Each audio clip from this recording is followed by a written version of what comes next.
The clang of steel against steel echoed across the battlefield, a cacophony of chaos and defiance. Arlan's sword met the general's with a force that sent shockwaves through his arms, but he held his ground. Blood and sweat dripped from his brow as he fought, not for glory, but for the survival of the kingdom that had once cast him aside. The field was littered with the fallen, the cries of the wounded mingling with the clash of combat. Arlan's men, a ragtag force of farmers, blacksmiths, and knights, fought with the desperation of those who had nothing left to lose. Above the din, the banners of the empire loomed like shadows, their sun crest mocking the kingdom's fading light. From the edges of the battlefield, King Cedric watched in silence, his face pale and unreadable. He had denied the boy before, dismissed him as nothing more than a stain upon his legacy. But now, as Arlan led the charge, rallying soldiers with words that rang of courage and conviction, Cedric could not deny the truth. This was his son, the son he had rejected, the heir who now fought to save the kingdom Cedric had failed. As the Empire's general raised his blade for a final strike, Arlan parried with a precision born of years of training and sacrifice. "You think you can save them?" the general sneered, his voice cutting through the chaos. "You are nothing, just the bastard son of a failed king." Arlan's gaze burned with determination. "I fight not for him," he replied, his voice steady. "I fight for the people, for the kingdom they deserve." With a final, devastating blow, Arlan struck the general down. The battlefield fell silent, the enemy faltering as the young heir raised his bloodied sword high. Behind him, the men and women of the kingdom rallied, their cries of victory rising into the heavens. But as the cheers echoed across the field, Arlan's mind was elsewhere. For in that moment of triumph, he saw not the glory of victory, but the path that had led him here. The quiet village of Briarwood, the shadow of his father's betrayal, and the unwavering love of the woman who had raised him. The memories surged through him like a tide, pulling him back to the day it all began.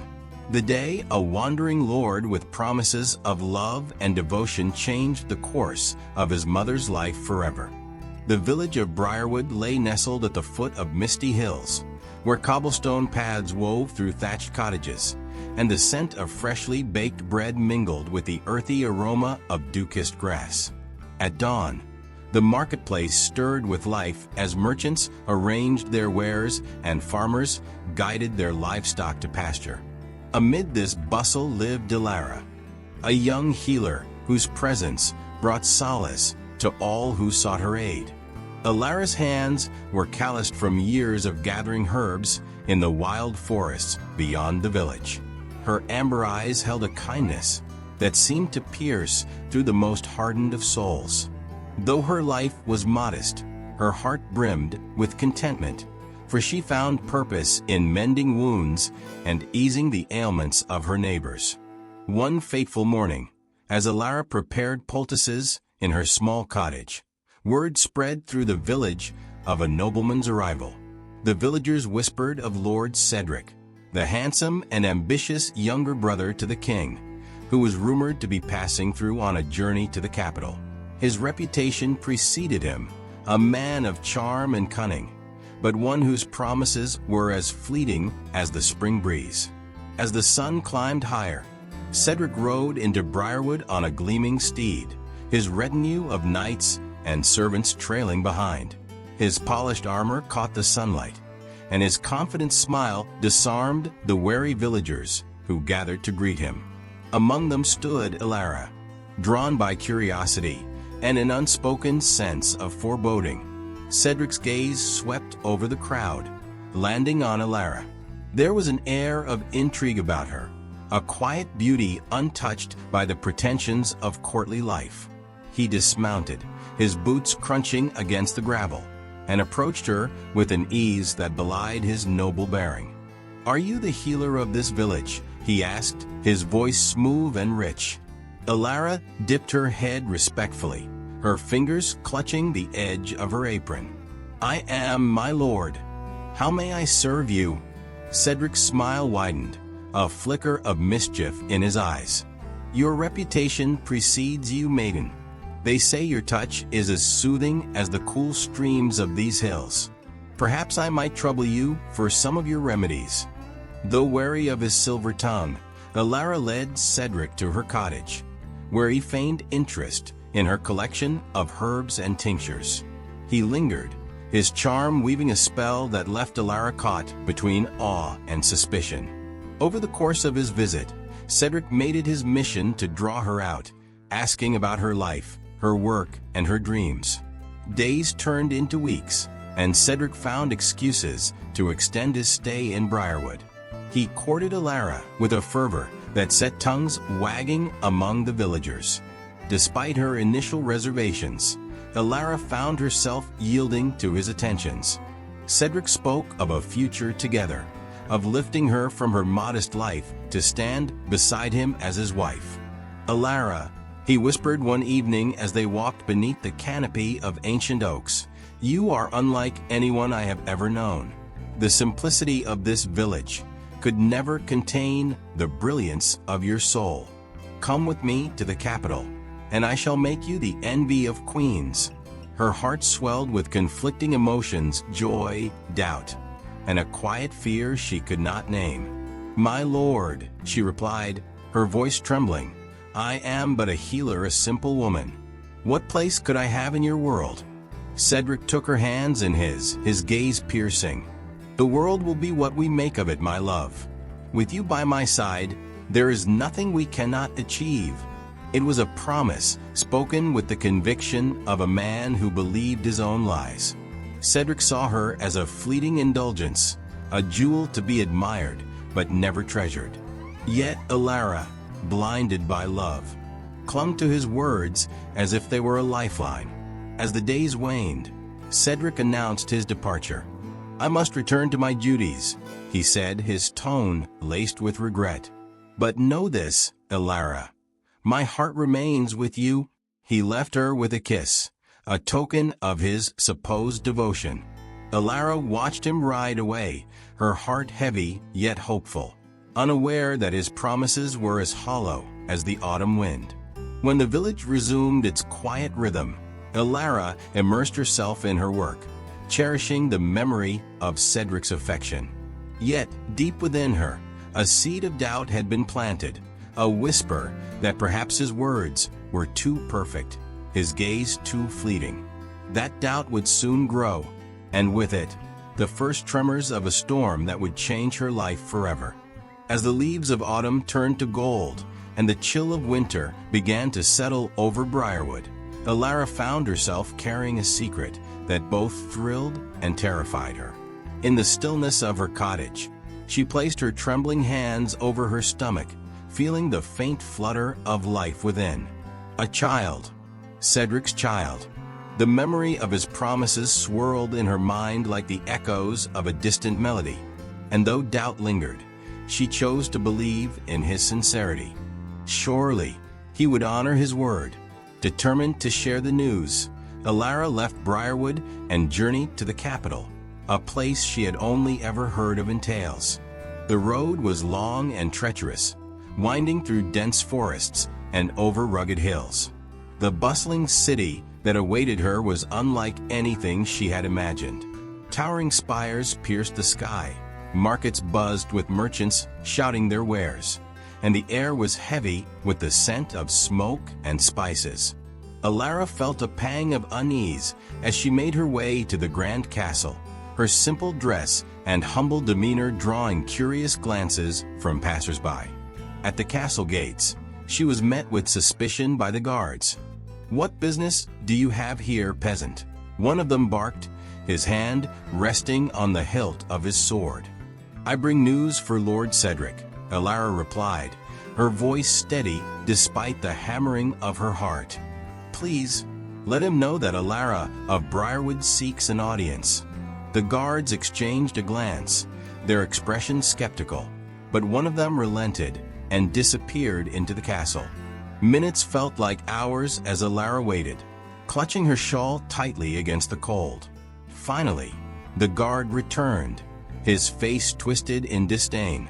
"Lord Cedric will see you," he said, his tone laced with mockery. Alara was led through grand halls adorned with tapestries depicting the victories of the kingdom. Chandeliers of wrought iron cast flickering shadows on the stone walls, and the murmurs of courtiers echoed like whispers of ghosts. When she was ushered into a chamber where Cedric stood among his peers, her heart leapt at the sight of him. He looked as regal as ever, his posture commanding and his presence magnetic. But when his eyes met hers, there was no warmth, only a flicker of annoyance. "Alara," he said, his voice carefully neutral, "what brings you to the capital?" The confidence she had tried to muster faltered under his gaze, but she pressed on. "My lord, I carry your child," she said, her words trembling but clear. "I have come to ask for your protection, and for you to fulfill the promise you made to me." The room fell silent, save for the faint crackle of the hearth. Cedric's companions exchanged amused glances, their smirks betraying their scorn.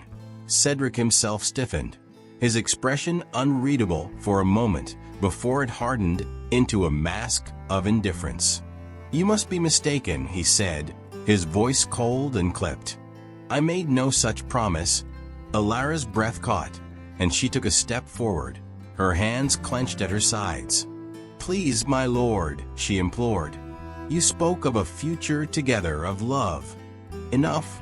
Cedric's voice cut through the air like the swing of a blade. "Do not disgrace yourself further with such fabrications. Guards, remove her." The words struck Alara like a physical blow, and she stumbled back, her vision blurring with tears. The guards moved to seize her, but she found her voice, sharp and defiant despite her despair. "You may deny your promises, but the truth will remain. This child is yours, Cedric, and one day you will answer for what you have done." Her defiance earned a ripple of laughter from the courtiers, their mockery a cruel symphony that echoed in her ears as the guards dragged her away. Cedric turned his back on her, his face a mask of composure that hid the unease stirring within him. Thrown out into the cold streets of the capital, Alara wandered aimlessly, her mind a whirlwind of pain and fury. The bright lights of the city felt like a cruel contrast to the darkness enveloping her heart. She had believed in him in his promises, and now she was cast aside like refuse. As she left the gates of the capital behind, the sting of rejection gave way to a steely resolve. She would not return to Briarwood, where her shame would surely follow her. Instead, she sought refuge in the forest beyond the hills, a place whispered of in legends as the domain of a reclusive sage. It was there, beneath the ancient canopy of trees, that she collapsed in exhaustion and despair. When Alara awoke, she found herself in a modest hut, the scent of herbs and earth filling her senses. A figure sat by the hearth, a man with a long beard and eyes that seemed to see into her very soul. "You have been wronged," he said simply, his voice as steady as the roots of the trees. Alara nodded, her throat tight with emotion. "I have nothing left," she whispered. "Nowhere to go. I only wish to protect my child." The sage regarded her for a long moment before speaking. "Then you shall stay. But know this, your path will not be one of peace. The storm that lies ahead will test the strength of your heart and the fire of your spirit." Alara accepted his words, for she had no other choice. In the quiet of the forest, she began to rebuild herself, finding solace in the knowledge that she had not been broken. Her child, the life growing within her, became her anchor, her reason to endure. And though she did not yet know it, the seeds of her vengeance were already taking root. The forest, vast and ancient, wrapped Alara in its emerald embrace. Towering oaks and pines stretched toward the heavens, their branches intertwining to form a sanctuary untouched by the chaos of the world beyond. In this secluded haven, Ilara found refuge under the guidance of the sage, a man known only as Arlan. His wisdom was as deep as the roots of the trees, and though his demeanor was stern, there was a kindness in his eyes that reminded her of home. Months turned into years, and Ilara gave birth to a son she named Arlan. From the moment she held him in her arms, a fierce determination took root in her heart. The pain of Cedric's betrayal and the shame of her exile faded in the presence of her child. Arlan became her purpose, her light, and her strength. Arlan took to the boy with quiet reverence, as though he recognized a spark of destiny within him. "This child is no ordinary soul," he told Ilara one evening as they sat by the fire. "His lineage is a thread in the tapestry of fate, and the path ahead of him will be fraught with trials." Ilara bristled at the mention of fate. "I care little for destiny," she replied, her tone sharp. "All I wish is to give him a life free of the lies and cruelty that shaped mine." Arlan nodded, his gaze contemplative. "Then you must teach him strength, not only of the body, but of the spirit. For the world will test him, as it has tested you." Under Arlan's tutelage, Arlan grew into a boy of remarkable skill and character. He spent his days exploring the forest, learning the ways of the wild. Arlan taught him to wield a blade, not for conquest, but for defense. "A sword is not a tool of war," he would say, his voice steady. "It is an extension of the will. Wield it wisely, or not at all." Ilara, meanwhile, passed down her knowledge of herbs and healing.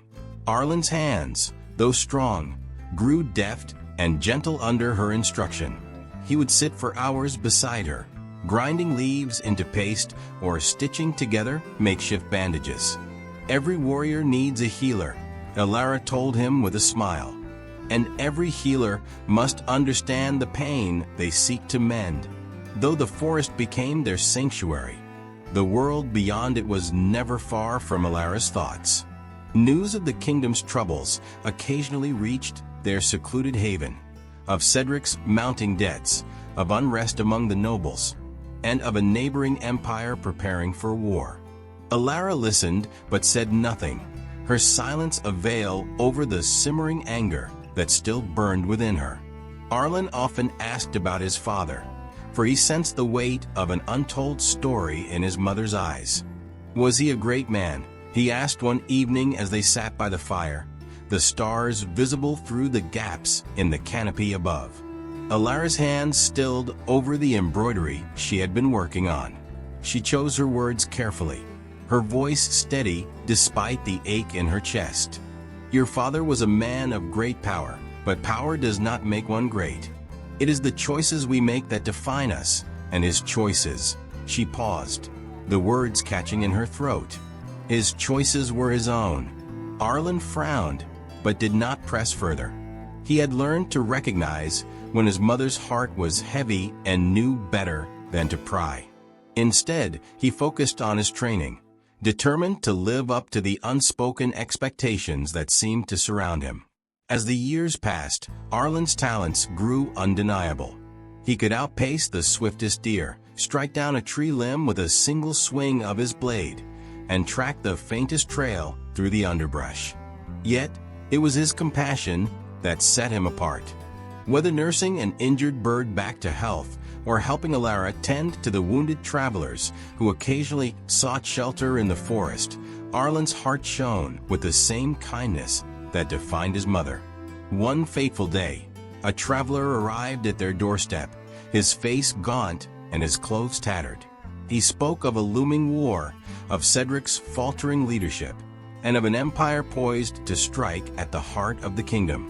"The lords quarrel like children," the man said, his voice weary. "They care not for the people, only for their coin. If this continues, the kingdom will fall." Ilara listened in silence, her heart pounding. Arlan, now a young man, stood at her side, his jaw set in determination. "What can be done?" he asked, his voice steady. The traveler shook his head. "Nothing, unless the kingdom finds a leader strong enough to unite its people. That night, Alara sat alone by the fire, her thoughts a storm of memories and fears. She thought of Cedric, of the promises he had broken, and the kingdom he had failed. She thought of Arlan, the son she had raised to be everything his father was not. And she thought of the sage's words, spoken long ago. This child is no ordinary soul. Her resolve hardened like steel tempered in flame. If the kingdom needed a leader, she would see to it that Arlan fulfilled his destiny. Not for Cedric, not for the throne, but for the people who deserve better. The time had come to leave the safety of the forest. The storm Arlan had foretold was upon them, and Alara knew that her son's path was no longer hers to protect.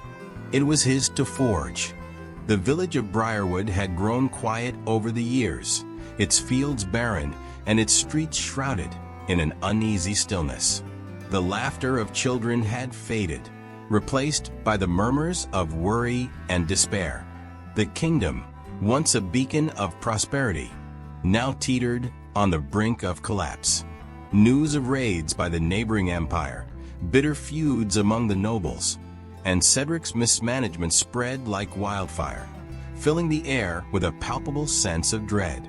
In the capital, Cedric sat in the grand hall of the castle, a man aged beyond his years. The confidence and charm that had once defined him were now hollow echoes of the past. His fine robes hung loosely on his frame, and his once vivid eyes were dulled by exhaustion.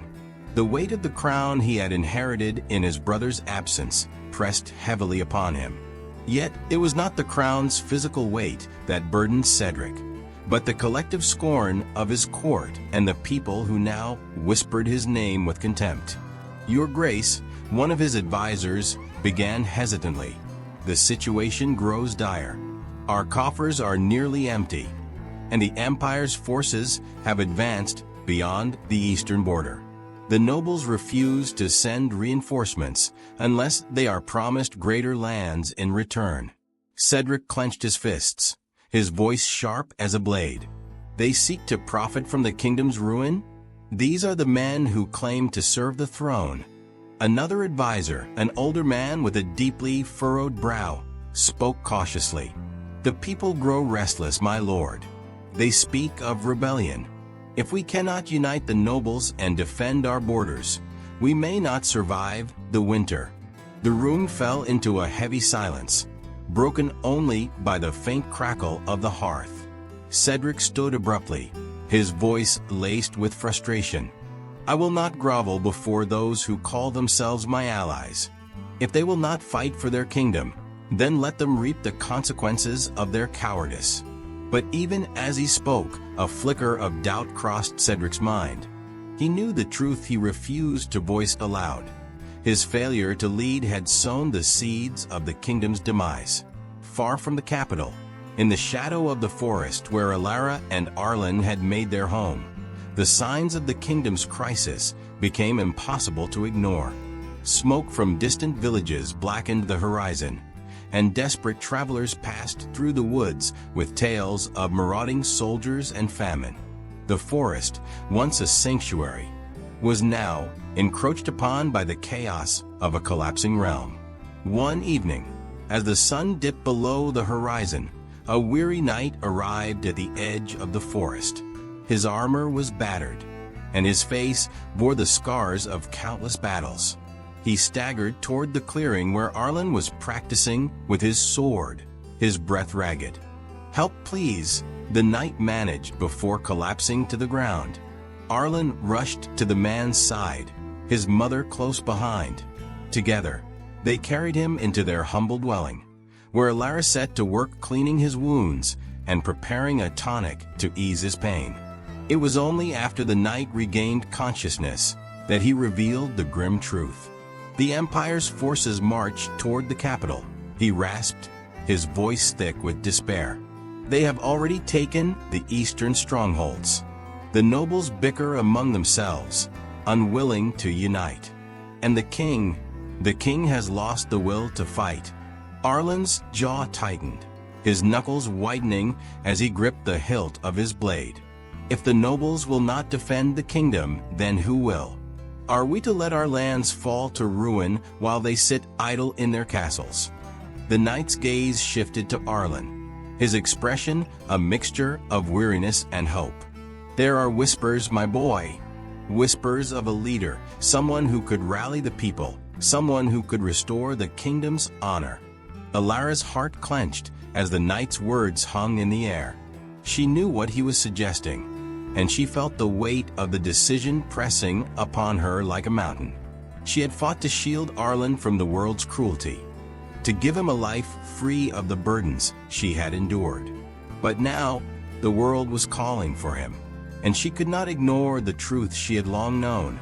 Arlan was destined for something greater. That night, Alara and Arlan sat by the fire, the silence between them heavy with unspoken thoughts. At last, Alara broke the stillness, her voice soft yet resolute. "The kingdom needs you," she said, her gaze fixed on the flames. "But this is not a burden I can place upon you. The choice must be yours." Arlan looked at her, his eyes steady and filled with determination. "You taught me to heal, Mother. You taught me to protect. How could I turn away now when so many suffer?" Alara's heart ached with pride and sorrow. She reached out, placing a hand on his cheek. "You are stronger than I ever could have imagined. But remember, Arlan, strength is not enough. You must lead with wisdom and with compassion." The next morning, as the first rays of sunlight pierced through the trees, Arlan prepared to leave the forest. He carried with him the sword Arlan had given him, its blade etched with runes of protection, and a satchel filled with provisions prepared by his mother. Alara watched as he mounted a horse borrowed from the knight, her hands trembling as she clutched the pendant around her neck, a small token of the life they had shared. "Go with the gods, my son," she whispered as he rode away, her voice barely audible over the sound of the wind. "And may they guide you on the path ahead." As Arlan disappeared into the distance, Alara stood alone in the clearing, her heart heavy with the knowledge that she had done all she could. The storm was no longer hers to weather. It was now in the hands of the son she had raised, the heir she had forged in the fire of her love and sacrifice. Arlan's journey to the capital was one of stark contrasts. The roads that had once bustled with merchants and travelers were now eerily desolate, lined with the remnants of abandoned carts and tattered banners. Villages lay in ruins, their homes gutted by fire, and the fields stretched barren beneath a pale sky. Each sight stoked the flames of his resolve, for he carried not only his sword, but also the hopes of those who could no longer fight for themselves. When he reached the capital, its gates loomed like the jaws of a great beast. The walls, once symbols of strength, now bore the scars of neglect, their cracks and crumbling stone a reflection of the kingdom's decay. Arlan was stopped at the gate by weary guards, their armor mismatched, and their eyes dulled by exhaustion. "I've come to speak with Lord Cedric," Arlan announced, his voice steady despite the knot in his stomach. The guards exchanged skeptical glances. "And who are you to demand an audience with the king?" one of them sneered. Arlan met the man's gaze, his expression unwavering. "I am the son of Alara of Briarwood. I bring news of grave importance, and Lord Cedric will want to hear it." The name Alara stirred faint recognition in one of the older guards, who muttered something under his breath before motioning for the gate to be opened. "You'll have your audience," the guard said, his tone a mixture of curiosity and disdain. "But don't expect a warm welcome." Arlan was escorted through the streets of the capital, his heart heavy as he took in the desolation around him. The once vibrant markets were shadows of their former selves, their stalls empty and their cobblestones stained with the dust of despair. By the time he reached the castle, the weight of the kingdom's plight bore down on him like a shroud. Inside the great hall, Cedric sat upon the throne, his figure slouched and his expression weary. The lords and ladies who surrounded him whispered among themselves, their voices filled with intrigue and derision as they observed the young man who dared to approach the throne. "Who is this?" Cedric asked, his tone one of irritation rather than curiosity. Arlan stepped forward, his head held high. "My name is Arlan. I have come to speak of the kingdom's peril and the path to its salvation." Cedric's eyes narrowed, his lips curling into a faint smirk. "And what could a mere boy know of such matters?" "I know that the Empire's forces draw closer with each passing day," Arlan replied, his voice firm. "I know that the nobles bicker over scraps while the people starve.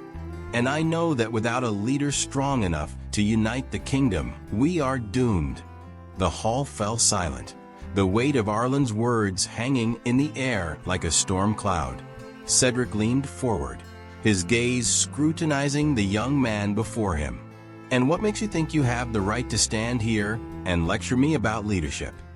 Arlan hesitated for only a moment before delivering the words he had long prepared to say.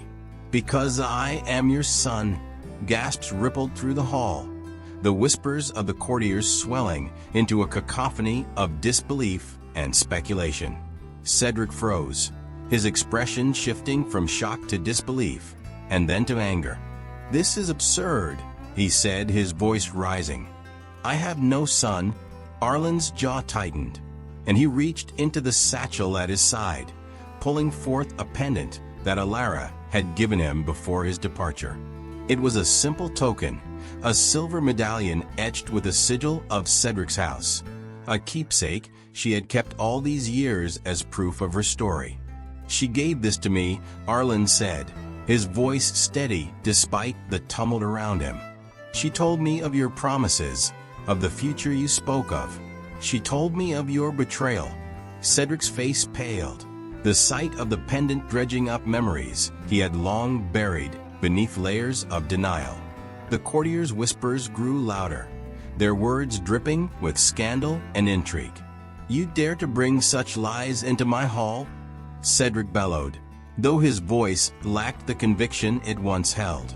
"You are nothing but a fraud." Arlan stepped closer, his presence commanding despite his youth. "Deny me all you wish, but the truth will not be silenced. The blood of your line runs through my veins, and whether you accept it or not, I am here to save this kingdom from the ruin you have brought upon it." Before Cedric could respond, a voice cut through the chaos, a voice filled with authority and purpose. It was that of one of the older lords, a man who had served the kingdom for decades. "Perhaps it is time we listen to the boy," he said, his gaze fixed on Arlan. "For he speaks with a clarity and courage we have not seen in this hall for years." The room fell silent once more, all eyes turning to Cedric. The king's shoulders slumped, the weight of his failures pressing down upon him. He knew the truth of Arlan's words, and though his pride screamed at him to deny it, he could not. The kingdom needed hope, and this boy, his son, might be its only chance. "You wish to save this kingdom?" Cedric said at last, his voice trembling. "Then prove it. Rally the people, fight the Empire, and succeed where I have failed. But do not think for a moment that I will acknowledge you as my heir." Arlan met his father's gaze, his own unwavering. "I do not seek your acknowledgement," he said. "I seek only to restore the honor of this kingdom and the legacy of my mother." As he turned to leave the hall, the courtiers parted before him like waves, their faces etched with awe and uncertainty. The path ahead was fraught with danger, but Arlan felt no fear. The truth had been revealed, and now the fight for the kingdom's future would begin. The fields beyond the capital stretched wide, the earth churned and broken by the heavy boots of soldiers preparing for the inevitable clash. Tents dotted the horizon like scattered stars, their banners bearing the sigils of the kingdom's fractured houses. Arlan walked among the men and women gathered there, his presence commanding despite the doubts that lingered in their eyes. He had spoken to them not as a prince, but as one of their own, appealing to their shared desire for a future free of fear and tyranny. He had spent the weeks since his arrival rallying the common folk and the remnants of the kingdom's armies. Word of his heritage spread like wildfire, whispered in taverns and shouted in the streets. To many, he was a symbol of hope, a new beginning in a land weighed down by Cedric's failures. To others, he was an upstart with no claim to leadership. Yet, as Arlan stood before them, his sword gleaming in the pale light of dawn, the murmurs of doubt faded into silence. In the distance, the Empire's forces loomed, their ranks a sea of steel and shadow. The enemy outnumbered them, their banners bearing the ominous crest of a rising sun.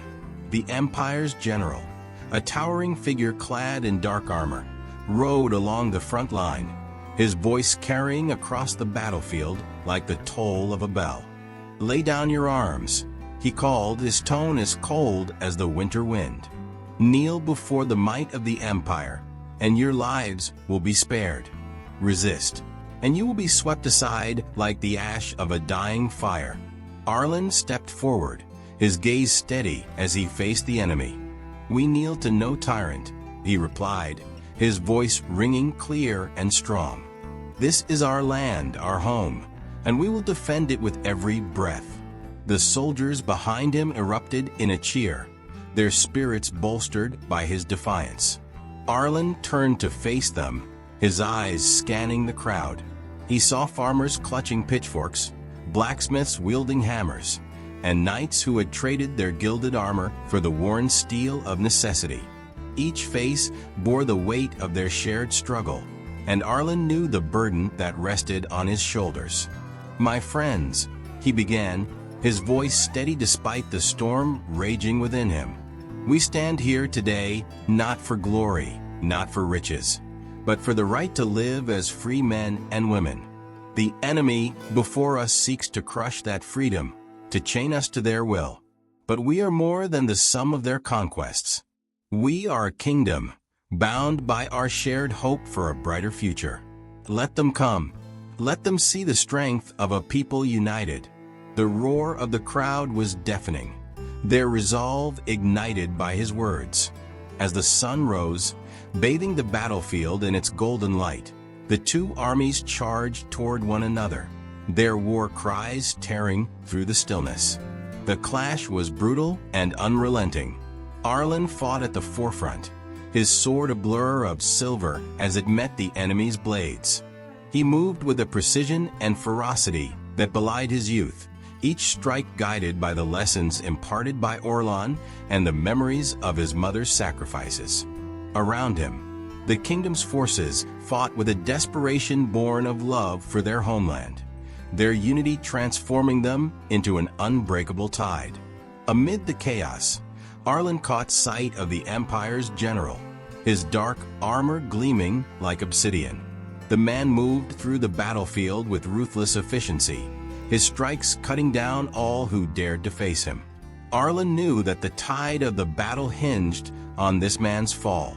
Summoning every ounce of courage, Arlan surged forward, his path cutting through the chaos like a flame through the darkness. The general turned to face him, their swords meeting with a clash that echoed across the field. "You are the son of Cedric," the general sneered, his voice filled with contempt. "A boy playing at war. Do you think your defiance will change the fate of this land?" "I am the son of Alara," Arlan replied, his voice steady as steel. "And I fight not for myself, but for those who believe in a better tomorrow."